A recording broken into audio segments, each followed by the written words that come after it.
যখন আপনি মারা যাবেন, দুনিয়া থেকে বিদায় নেবেন, মানুষজন কেউ বলবে না আজকে বৃষ্টির দিন দাফন করিস না, কেউ বলবে না যে তারা 2টা দিন রাখ, কেউ বলবে না। কবরের মধ্যে যখন নিয়ে যাওয়া হবে, আপনার স্ত্রীর কথা মনে পড়বে, আপনার সন্তানের কথা মনে পড়বে, আপনার বাবার কথা মনে পড়বে। সবচাইতে বেশি কষ্ট আপনাকে যে জিনিসটা দেবে, কি নিয়ে কবরে ঢুকলাম, কেন সুদ খাইছিলাম, কেন ঘুষ খাইছিলাম, কেন কবরের জিন্দেগির জন্য প্রিপারেশন নেই নাই। দুনিয়ার জিন্দেগিতে একটা মামলায় ফেসে গেলে সুপ্রিম কোর্টে যাওয়া যায়, উচ্চ আদালতে যাওয়া যায়। আখিরাতের জিন্দেগিতে কোনো মামলায় ফেসে গেলে পালাবার কোনো আর পথ নাই। চলে যেতে হবে। দালান ঘর, বাড়ি ঘর, টাকা পয়সার জন্য পাগল হয়ে থাকি আমরা, কিন্তু এটা আমার আসল ঘর নয়। যেই গোসলখানাটারে আমি এত সুন্দর করে টাইলস করে ইটালিয়ান ফিটিংস দিয়ে বানালাম, আমার জীবনের শেষ গোসলটা কি ওই গোসলখানায় হবে?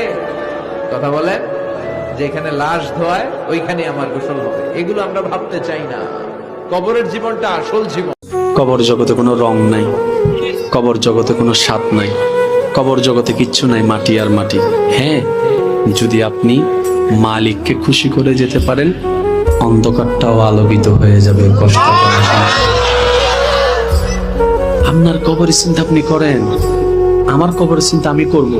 আপনি আমাকে বেশি থেকে বেশি উৎসাহ দিতে পারবেন, ভাইয়া কবরটা সাজাইলা, সারা জীবন শান্তিতে থাকতে পারবেন। এটা হচ্ছে মুসলমানের নিয়ম। বলেন, কবর প্রতিদিন ডাক দিয়ে বলে আনা বাইতুদ দুধ। প্রত্যেকের কবর প্রত্যেককে ডেকে বলে, ও আল্লাহর বান্দা, জানো আমি পোকামাকড়ের ঘর, পোকামাকড়ের ঘর।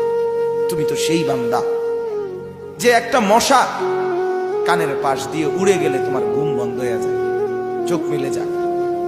একটা মশার গুনগুন আওয়াজ সহ্য করতে পারো না।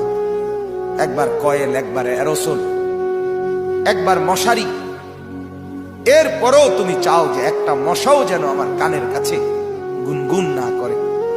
তো 5 ঘন্টার ঘুমের জন্য, 6 ঘন্টার ঘুমের জন্য বান্দা এই যত্ন নিলা, অনন্তকাল কিংবা বছরের পর বছর কবরের যে ঘুম দিবা, পড়ে থাকবা সেই ঘরে, পোকা মাকড়ের ঘর, সেই ঘরে তুমি ঘুমাইবা কেমনে, থাকবা?